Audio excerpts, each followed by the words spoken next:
மற்ற மாநிலங்கள் தவறு செய்கிறார்கள் என்ற காரணத்தினால், தவறு செய்திருக்கிறார்கள் என்ற காரணத்தினால் உச்சநீதிமன்றம் அந்த பிரகாஷ் சிங் வழக்கில் தீர்ப்புகளை ஆழமாக்கி கட்டளைகள் இட்டிருக்கிறார்கள். அது போன்ற சூழலில் இந்த மாதிரி காரணங்கள் கூறுவது தவறு என்பதை மட்டும் முதலில் துவக்கத்தில் கூற விரும்புகிறேன். அரசுக்கு கெட்ட பெயர் வரக்கூடிய அளவிற்கு இவர்கள் கவனக்குறைவாக வேண்டுமென்றே இருந்திருக்கிறார்களா இல்லையான்னு கண்டுபிடிக்கிறது நீதிமன்றத்துடைய கடமை. எங்களுக்கு நீதிமன்றத்தின் முன் அதை கொண்டு வந்து நிறுத்துவது மட்டும்தான் என்னுடைய கடமை. ஆகவே இந்த வழக்கை தொடர்ந்திருக்கிறேன். எல்லா டிஜிபியும் 2 வருஷம் பணியில் இருந்திருக்காங்க. சின்ன சின்ன தவறுகள் கோளாறுகள் இருந்திருக்கலாம். ஆனால் பொதுவாக 2 years டென்யூர் அவங்களுக்கு அஷ்யூர் பண்ணிட்டாங்க. ஆனால் எங்கேயாவது ஒரு ஐஜி 2 வருஷம் இருக்கிறத என்ஷூர் பண்ணாங்களா? நம்ம சென்னையில் இருக்கிறதெல்லாம் மாற்றங்கள்லாம் நம்ம பார்க்கலையா? ஆம்ஸ்ட்ராங் வழக்குக்கு அப்புறம் ஓவர் நைட் அங்கே இருக்கக்கூடிய கமிஷனர் ஆஃப் போலீஸை மாத்துறது பார்க்கலையா? காவல்துறையின் தலைவராக திகழ்பவர் தமிழகத்தினுடைய முதலமைச்சர் மரியாதைக்குரிய மு.க. ஸ்டாலின் தான். அப்ப காவல்துறையில யாரை எங்கெங்க நியமிக்கணும் அப்படிங்கிற முழுமையான முடிவெடுக்கக்கூடிய அதிகாரம் அவரிடம் இருக்கும் போது இதெல்லாம் அவர் கட்டுப்படுத்த முடியுமான்னு நான் கேட்கிறேன். இல்ல, அதுதான் பிரச்சனை. நமக்கு வந்து முழுமையான அதிகாரம் அவர் முழுமையாக பயன்படுத்துகிறாரா, அல்லது அவருக்கு கொடுக்கப்படுகின்ற தகவல்கள் எல்லாம் சரியான தகவல்களா?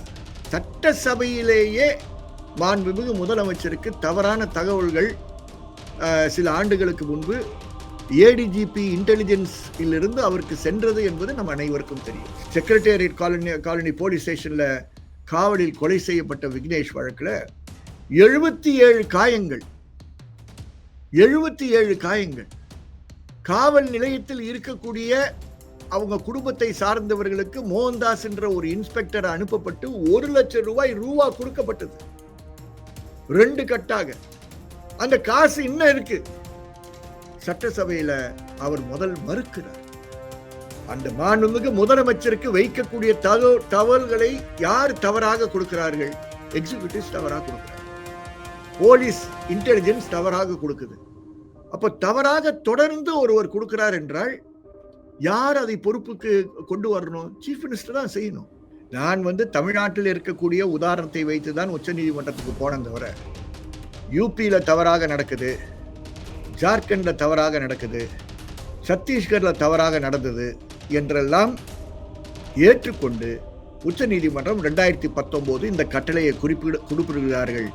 அடாக் ஆக்டிங் டிஜிபி என்பதை கனவில் கூட காணாதீர்கள். அப்படி ஒரு பொசிஷனே பிரகாஷ் சிங் வழக்கில் அங்கு கொடுக்கவில்லை என்று கூறுகிறார்கள்.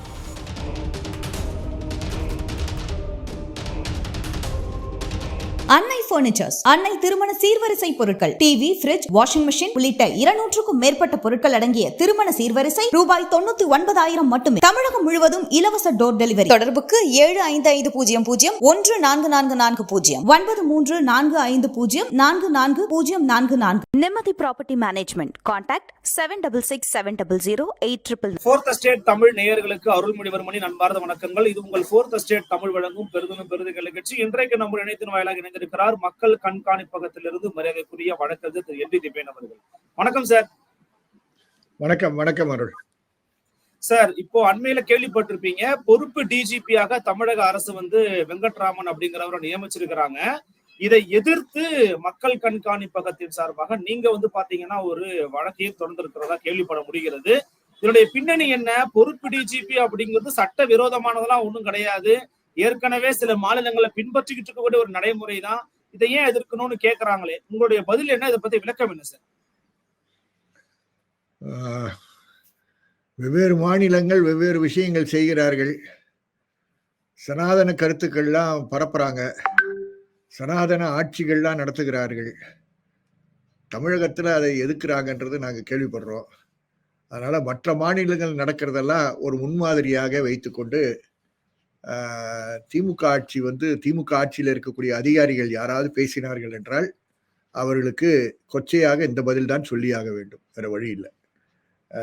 தயவு செய்து ஒரு பிரின்சிபல்டு ரெஸ்பான்ஸ் இருக்க வேண்டும். மற்ற மாநிலங்கள் தவறு செய்கிறார்கள் என்ற காரணத்தினால், தவறு செய்திருக்கிறார்கள் என்ற காரணத்தினால் உச்ச நீதிமன்றம் அந்த பிரகாஷ் சிங் வழக்கில் தீர்ப்புகளை ஆழமாக்கி கட்டளைகள் இட்டிருக்கிறார்கள்.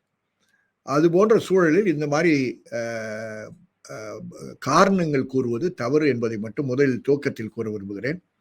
2வது, நான் இது வந்து ஒரு நீதிமன்ற அவமதிப்பு வழக்கு தான் போட்டிருக்கேன். ஏன்னா நீதிமன்றம் சில கட்டளைகள் இட்டிருக்கு. அந்த கட்டளைகளுக்கு புறனாக இவர்கள் நடந்திருக்கிறார்கள் என்ற காரணத்தினால் இது வந்து ஒரு கண்டெம் பெட்டிஷனாக தான் உச்ச நீதிமன்றத்தில் போட்டிருக்கிறேன். 3வது, உங்கள் நேயர்கள் அனைவருக்கும் நான் கூறுவது என்னவென்றால், தயவு செய்து இந்த விஷயம் யார் சார்பாகவும் யாருக்கு எதிராகவும் இது போடப்படவில்லை.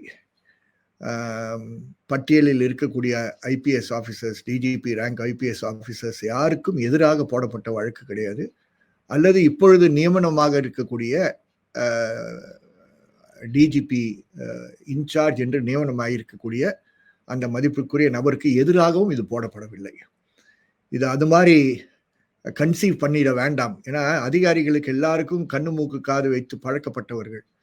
அதனால நமக்கும் அந்த மாதிரி கண்ணு மூக்கு காது வைத்து விடக்கூடாது என்ற காரணத்தினால் எல்லாம் அதே பட்டியலில் எங்களையும் சேர்த்துறாதீங்க அப்படின்னு நான் சொல்ல விரும்புகிறேன். எல்லாம் மதிப்புக்குரிய அதிகாரிகள்.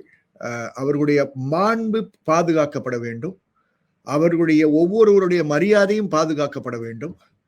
அவருடைய ஒவ்வொருவருடைய மரியாதையை பாதுகாப்பதற்கு அரசில் பொறுப்பில் இருக்கக்கூடிய சீஃப் செக்ரட்டரிக்கு, ஹோம் செக்ரட்டரிக்கு, முன்னாள் டிஜிபிக்கு பொறுப்பு இருக்கு என்ற காரணத்தினால், அந்த பொறுப்பிலிருந்து அவர்கள் தவறி இருக்கிறார்கள் என்ற காரணத்தினால் அரசுக்கு கெட்ட பெயர் வரக்கூடிய அளவிற்கு இவர்கள் கவனக்குறைவாக வேண்டுமென்றே இருந்திருக்கிறார்களா இல்லையான்னு கண்டுபிடிக்கிறது நீதிமன்றத்துடைய கடமை. எங்களுக்கு நீதிமன்றத்தின் முன் அதை கொண்டு வந்து நிறுத்துவது மட்டும்தான் என்னுடைய கடமை. ஆகவே இந்த வழக்கை தொடர்ந்திருக்கிறேன். வழக்கு சம்பந்தமாக இந்நேரம் எல்லாருக்கும் தெரிந்திருக்கும். ஒன்று மட்டும் கூற விரும்புகிறேன்.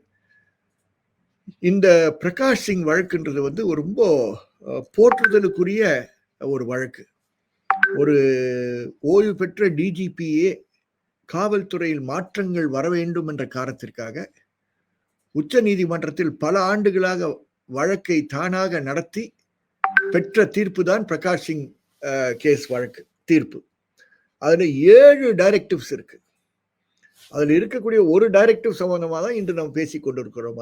அதாவது டிஜிபி அந்தஸ்தில் இருக்கக்கூடியவர்களுக்கு குறைந்தபட்சம் 2 ஆண்டுகள் பதவி காலம் இருக்க வேண்டும் என்று குறிப்பிட்டிருக்கிறார்கள். எவ்வளவு புனிதமான ஒரு டைரக்ஷன் பாருங்க. ஒரு உச்ச நீதிமன்றத்தும் கூறுகிறது. அந்த உச்ச நீதிமன்றத்தில் இருக்கக்கூடிய தலைமை நீதிபதிக்கு உத்தரவாதமாக குறைந்தபட்சம் ஓராண்டு இருக்க வேண்டும் என்ற ஒரு ஆணை கூட கிடையாது.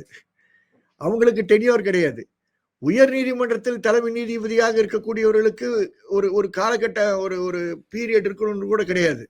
ஆனா டிஜிபிக்கு இருக்க வேண்டும் என்ற அந்த கட்டளை. அப்ப இது எவ்வளவு புனிதமான ஒரு கட்டளைன்னு பாருங்க.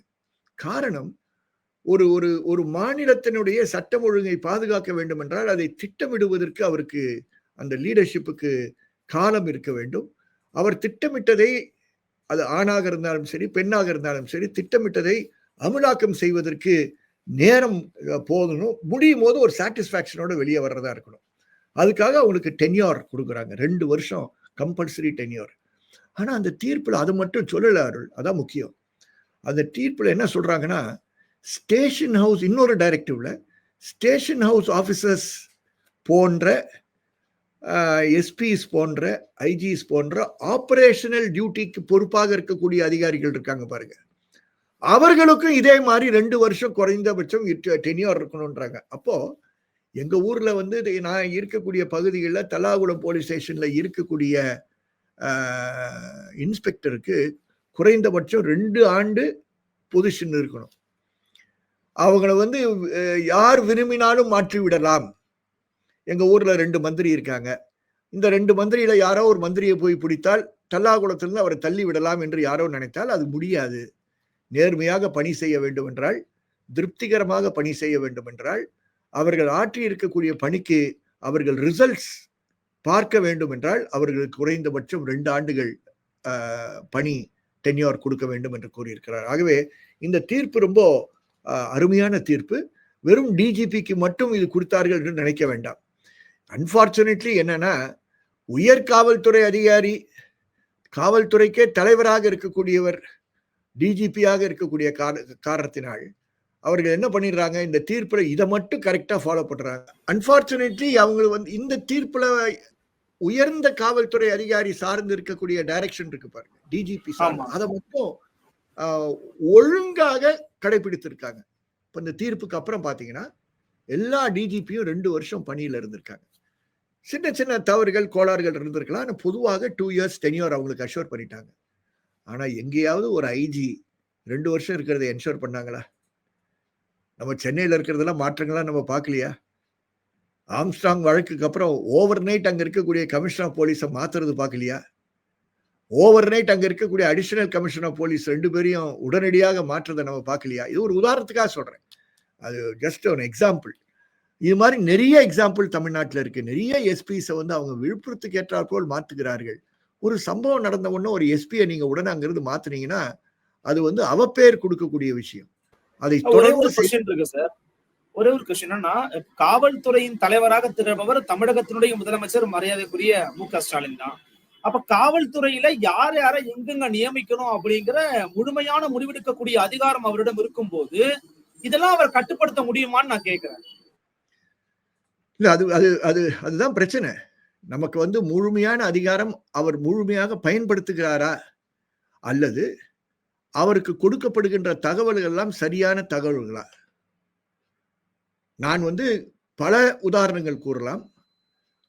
அதை நான் இந்த நேரத்தில் முழுமையாக கூற விரும்பவில்லை. சட்டசபையிலேயே மாண்புமிகு முதலமைச்சருக்கு தவறான தகவல்கள் சில ஆண்டுகளுக்கு முன்பு ஏடிஜிபி இன்டெலிஜென்ஸ் இருந்து அவருக்கு சென்றது என்பது நம் அனைவருக்கும் தெரியும். விக்னேஷ் செக்ரட்டேரியட் காலனி போலீஸ் ஸ்டேஷன்ல காவலில் கொலை செய்யப்பட்ட விக்னேஷ் வழக்குல 77 காயங்கள் 77 காயங்கள். காவல் நிலையத்தில் இருக்கக்கூடிய அவங்க குடும்பத்தை சார்ந்தவர்களுக்கு மோகன்தாஸ் என்ற ஒரு இன்ஸ்பெக்டர் அனுப்பப்பட்டு 1 லட்சம் ரூபா கொடுக்கப்பட்டது 2 கட்டாக. அந்த காசு இன்னும் இருக்கு. சட்டசபையில அவர் முதல் மறுக்கிறார்னா அவருக்கு சோர்ஸ் ஆஃப் இன்ஃபர்மேஷனை வச்சுதானே அவர் மறுக்கிறதோ மறுக்காமல் இருக்கிறதோ. சட்டசபை நேரத்தில் நடக்கக்கூடிய ஒரு கஸ்டோடியல் டெத். அதுக்கப்புறம் ஒரு 15 நாட்களுக்கு அப்புறம் நாங்க எப்படியாவது சண்டை போட்டு ஸ்டான்லி மெடிக்கல் காலேஜ் ஹாஸ்பிட்டல் இருந்து போஸ்ட்மார்ட்டம் ரிப்போர்ட் வாங்கி அவர் கண்ணுக்கு அது போய் சேர வைத்தோம். அவர் பார்த்தவுடன் மறுநாள் சட்டமன்றத்தில் அவர் எடுத்த நிலைப்பாடு என்ன என்றது தமிழகத்துக்கு தெரியும். நான் என்ன சுட்டி காட்டுகிறேன் என்றால், அந்த மாண்புமிகு முதலமைச்சருக்கு வைக்கக்கூடிய தகவல்களை யார் தவறாக கொடுக்கிறார்கள்? எக்ஸிகியூட்டிவ்ஸ் தவறாக கொடுக்கிறாங்க, போலீஸ் இன்டெலிஜென்ஸ் தவறாக கொடுக்குது. அப்ப தவறாக தொடர்ந்து ஒருவர் கொடுக்கிறார் என்றால் யார் அதை பொறுப்புக்கு கொண்டு வரணும்? சீஃப் மினிஸ்டர் தான் செய்யணும். சீஃப் மினிஸ்டர் அப்சால்வ் பண்றோம்னு சொல்ல நான் சீஃப் மினிஸ்டருக்கு சுட்டி காட்டுகிறேன். தொடர்ந்து இது மாதிரி தவறுகள் நடந்து கொண்டே இருக்கேன். நீங்க என்ன கேள்வி கேட்கிறீர்கள்? அவர்களை நீங்கள் எந்த கேள்வியும் கேட்காத காரணத்தினால்தான் உங்கள் கையில் இருந்து இருக்கக்கூடிய லா அண்ட் ஆர்டர்ல நீங்களே வந்து கை கழுவி நம்ம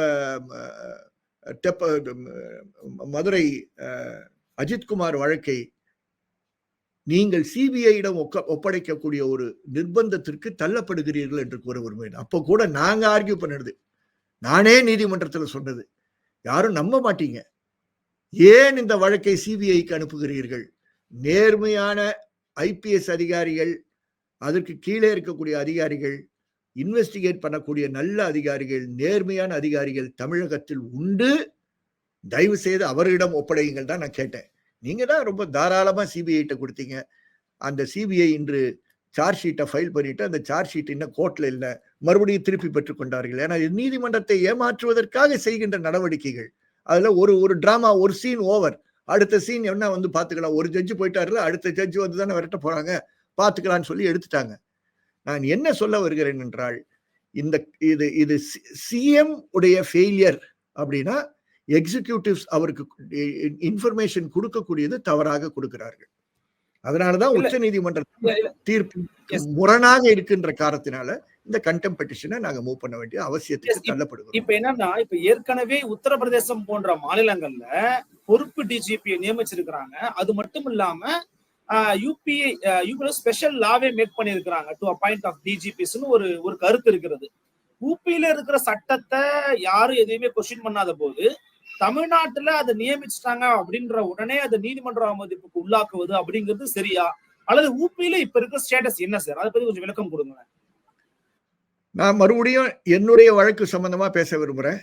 நான் தமிழ்நாட்டில் இருக்கக்கூடிய உதாரணத்தை வைத்துதான் உச்ச நீதிமன்றத்துக்கு போனேன் தவிர, யூபியில தவறாக நடக்குது, ஜார்க்கண்ட்ல தவறாக நடக்குது, சத்தீஸ்கர்ல தவறாக நடந்தது என்றெல்லாம் ஏற்றுக்கொண்டு உச்ச நீதிமன்றம் 2019 இந்த கட்டளையை குறிப்பிடுகிறார்கள்.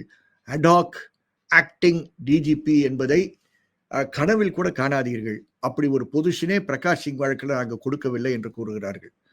இதை மீறி ஒரு யூபியில ஒரு விஷயம் நடக்குது, ஒரு ராஜஸ்தான்ல ஒரு விஷயம் நடக்குது. ஒரு உதாரணத்துக்காக சொல்றேன், தயவுசெய்து எந்த மாநிலத்தையும் நீங்க எடுத்துக்க வேண்டாம். இல்ல மேற்கு வங்கத்தில் நடக்குதுன்றதை உதாரணம் காட்டினால் அது இந்த அரசுக்கு உகந்த ஒரு பழக்கமாக இருக்காது என்பது மட்டும் மதிப்புடன் கூற விரும்புகிறேன். இல்ல, ஏன்னா எதிர்கட்சிகள் விமர்சனத்தை வைக்கிறாங்க. இப்ப எதிர்கட்சிகள் குறிப்பா பாஜகவில இருந்து பேசுறவங்க, இவங்க சரியான நடைமுறைகளை ஃபாலோ பண்ணல, யூபிஎஸ்சிக்கு அனுப்பிட்டு அப்புறம் அவங்க சொல்லக்கூடிய விஷயங்களை தான் இவங்க ஃபாலோ பண்ணிருக்கணும், அதெல்லாம் ஃபாலோ பண்ணல இன்றைய முதலமைச்சர் மு.க. ஸ்டாலின் சொல்றாங்க. அப்போ அவங்க பதிலுக்கு கவுண்டர் பண்ண தானே செய்யறாங்க. பதிலுக்கு கவுண்டர் பண்றதுக்கு என்ன, யார் கவுண்டர் பண்ணிருக்கணும்? சென்னை உயர் நீதிமன்றத்தில் திரு தாமோதரன் அவர்கள் சென்ற மாதம் 4ஆம் தேதி ஒரு வழக்கை தொடர்கிறார். இதே பொருள் சென்னை உயர் நீதிமன்றத்தினுடைய தலைமை நீதிபதி பெஞ்சில் அது விசாரணைக்கு வருது. அவர் அதை டிஸ்மிஸ் பண்றார். அதை டிஸ்மிஸ் பண்ணும்போது எதன் பேர்ல டிஸ்மிஸ் பண்றாங்கன்னா, அரசு வழக்கறிஞர் நீதிமன்றத்தின் முன் ஆஜராகி நாங்கள் பிரகாஷ் சிங் வழக்கில் கூறியிருக்கக்கூடிய அனைத்து கட்டளைகளையும் முழுமையாக கடைபிடித்திருக்கிறோம், இவர் வேகமா அன்னெசரி ஸ்பீட்ல இங்க வந்திருக்கிறார் அப்படின்னு சொன்ன உடனே அரசு வழக்கறிஞர்களை மட்டும் நம்பி இருக்கக்கூடிய சில நீதிமன்றங்கள் ஏமாறுவார்கள். ஏமாந்துட்டாங்க. அரசு வழக்கறிஞருக்கு ரொம்ப மகிழ்ச்சி. அரசு வழக்கறிஞருக்கு பின்னே இருந்து தவறாக இன்ஸ்ட்ரக்ஷன் கொடுத்தவர்களுக்கும் ரொம்ப மகிழ்ச்சி. பிஐஎல் டிஸ்மிஸ் பா, கவலைப்படாதப்பா. 14ஆம் தேதி மதுரை பெஞ்சுக்கு வழக்கு வருது. அப்ப என்ன சொல்றாங்க, சென்னை உயர் நீதிமன்றத்துல 4ஆம் தேதியே டிஸ்மிஸ் ஆயிடுச்சு, நாங்க இந்த மாதிரி ப்ரொபோசல்ஸ்லாம் அனுப்பிட்டோம், பிரகாஷ் சிங் வழக்கில் இருக்கக்கூடிய எல்லா டைரக்டிவ்ஸும் நாங்க ஃபாலோ பண்ணிட்டோம் அப்படின்னு யார் சொல்றா? மறுபடியும் அரசு வழக்கறிஞர் சொல்றாங்க. இந்த 2 வழக்குல யாராவது ஒரு நீதிபதி, ஏதாவது ஒரு பெஞ்ச், நீங்க ப்ரொபோசல் அனுப்பின ஃபைலை மட்டும் எனக்கு கொடுங்க, நாளை காலையில நான் அந்த ஃபைலை பார்க்க விரும்புறேன்னு கேட்டிருந்தார்கள் என்றால், அந்த ஃபைல்ல ப்ரொபோசல் யூபிஎஸ்சிக்கு எப்போ போனது அப்படின்றத பார்த்திருக்க முடியும். அப்படி போனதா என்றதை பார்க்க வேண்டிய அவசியம் இப்ப வந்துருச்சு. அதனாலதான் முதல் தவறு எங்க நடந்திருக்கு? மரியாதையுடன் கூறுகிறேன், நீதிமன்றத்தில் நடந்திருக்கு. ஏன் நடந்திருக்கு? அரசு வழக்கறிஞர் சொல்வதை மட்டும் கேட்டு உயர் நீதிமன்றம் செயல்பட்டதனால். அதே குற்றம் தான் அரசு நம்ம மாண்புமிகு முதலமைச்சர் செய்கிறார். அவருக்கு யார் இன்ஸ்ட்ரக்ஷன்ஸ் கொடுக்குறாங்க? அவர் யாருக்கு செய்தி கொண்டு செல்கிறார்கள்? காவல்துறை கொண்டு செல்கிறது, சீஃப் செக்ரட்டரி கொண்டு செல்கிறார்கள். அவருடைய அலுவலகத்தில் எத்தனை உதவியாளர் அவர்களுக்கு இருக்கார்? இவங்க எல்லாம் கூட்டாக அவரை திசை திருப்பி வேற விஷயங்கள் கூறியதன் காரணமாக தான் இங்கே இது போன்ற ஒரு தவறு ஏற்பட்டிருக்கிறது. இது வெறும் தவறு இல்லை, வேண்டுமென்றே ஒரு கவனக்குறைவு நடந்திருக்கு. இது negligence, criminal negligence in the process of appointment of DGPs in Tamil Nadu. இதுக்கு சில அரசியல் கட்சிகள் அதில் பெனிஃபிட் பண்ணுவாங்கன்னா பெனிஃபிட் பண்ணிட்டு போட்டுமே, தவறு தானே, அதை ரைட்டுன்னு சொல்ல முடியாது. இல்லை, வேற மாநிலங்களை நம்ம ஒரு முன் உதாரணமா காட்டுறது ரொம்ப ரொம்ப தப்பு. தேசிய கல்விக் கொள்கையை எதிர்க்கின்ற பல மாநிலங்கள் இருக்கிறார்கள், ஏற்றுக்கொள்கிற பல மாநிலங்கள் இருக்காங்க. அந்த மாநிலம்லாம் ஏற்றுக்கொள்கிறான்ற காரணத்துக்காக நாம் ஏற்றுக்கொண்டோமா? ஏன் ஜஸ்டிஸ் முருகேசன் தலைமையில ஒரு கமிஷன் அப்பாயிண்ட் பண்ணீங்க? அந்த கமிஷன் என்ன அறிக்கை கொடுத்தார்கள்? அந்த அறிக்கை பல மாதங்களாக நீங்கள் வைத்து அதுக்கப்புறம் அந்த அறிக்கையை வெளியிட்டீங்களே, வித்தியாசமான ஒரு கருத்து இங்க வரலையா? வெவ்வேறு மொழிகள்ல நீங்க இங்க பேசலையா? வெவ்வேறு சித்தாந்த ரீதியில் கான்ஸ்டிடியூஷனை இன்னொரு பார்வையில் பார்க்கக்கூடிய ஒரு அரசாக நீங்கள் இல்லையா? நீங்கள் அப்படி இருக்கிறீன்ற காரணத்தினால்தான் உங்களிடம் நாங்கள் நேர்மையாகவும் இருப்பீர்கள் என்று எதிர்பார்த்து இதை பேசுகிறோம். தவிர தயவு செய்து உத்தரப்பிரதேசத்தையும் பீகாரையும் உதாரணங்களாக காட்டுவது தவறு. உச்ச நீதிமன்றம் செய்யக்கூடாது என்று சொல்லியிருந்தால் அதை செய்வதற்கு நீங்கள் தைரியமாக சென்றிருக்கிறீர்கள் என்றால் அது நீதிமன்றத்தினுடைய ஆணையை அவமதிக்கக்கூடிய விஷயம் தெரிந்து செய்திருக்கிறீன்ற காரணத்தினாலதான் இது போடுகிறோம் தவிர, வெங்கட்ராமன் என்று நீங்கள் போட்டிருக்கக்கூடிய டிஜிபியை அவமானம் செய்வதற்காக, அவமதிப்பதற்காக இதை போடவில்லை, அல்லது நீங்கள் பட்டியலில் இருக்கக்கூடிய மற்ற 8 பேருக்கு சாதகமாக போடவில்லை என்பதை வேண்டுமென்றே நான் குறிப்பிட விரும்புகிறேன். காரணம், தயவு செய்து இது தனிப்பட்ட நபர்களுக்கு எதிரான ஒரு வழக்காக யாரும் அதை எடுத்துக்கொள்ளக்கூடாது என்பதை பொறுப்புடன் உங்கள் சேனல் மூலமாக சொல்ல விரும்புகிறேன். இல்ல, நீங்க வந்து துவக்கத்திலே தெளிவுபடுத்திட்டீங்க, அதுல ஒன்றும் மாற்று கருத்துக்கே கிடையாது.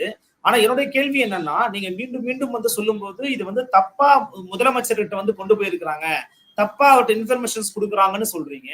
அப்ப இதுல ஏதோ அதிகாரிகள் மட்டத்துல அது குறிப்பிட்ட சில அதிகாரிகள் பண்ணக்கூடிய தவறாதான் அதை எடுத்துக்கணுமா? அது அப்படிதான் பார்க்கணுமா? அதிகாரிகள் வெவ்வேறு விதமாக தவறு செய்வார்கள். ஒன்று, அவர்களே தவறுகளை லீட் பண்றவர்களாக இருக்கலாம், அல்லது அதிகாரிகள் அதிகார வரம்பில் இருக்கக்கூடிய சிலவரை கேட்டு அவர்கள் அப்படி செயல்படக்கூடிய வாய்ப்புகள் இருக்கு. அது என்னன்றது வந்து அதுக்கு இன்ஃபர்மேஷனுக்கு அக்சஸ் உள்ளவர்கள் பேச வேண்டிய சமாச்சாரம். நான் நீதிமன்றத்தில் கொண்டு சென்றிருப்பது இதுதான் என்னால செய்ய முடியும். அதுக்கு மேல பார்க்க வேண்டிய பொறுப்பு நீதிமன்றத்தை சார்ந்து இருக்கக்கூடிய பொறுப்பு. அது நீதிமன்றத்தின் முன் இருக்கும்போது நான் அதுக்கு காரணங்கள் கூட்டி சொல்வது என்பதெல்லாம் என்னுடைய நிலைப்பாட்டுக்கு சரியாக இருக்காது என்ற காரணத்தினால் நான் அவமதிப்பு வழக்கு போட்டிருக்கக்கூடிய காரணத்தை மட்டும் நான் கூற விரும்புகிறேன். நீதிமன்றம் தமிழகத்தில் அதை ஹேண்டில் பண்ணியிருக்கலாம் என்ற எதிர்பார்ப்பு எங்களுக்கு இருந்தது என்பதையும் இந்த நேரத்தில் கூற விரும்புகிறேன். ஆனா இப்போதைக்கு அதிகாரிகள் தான் பொறுப்பெடுக்க வேண்டும்.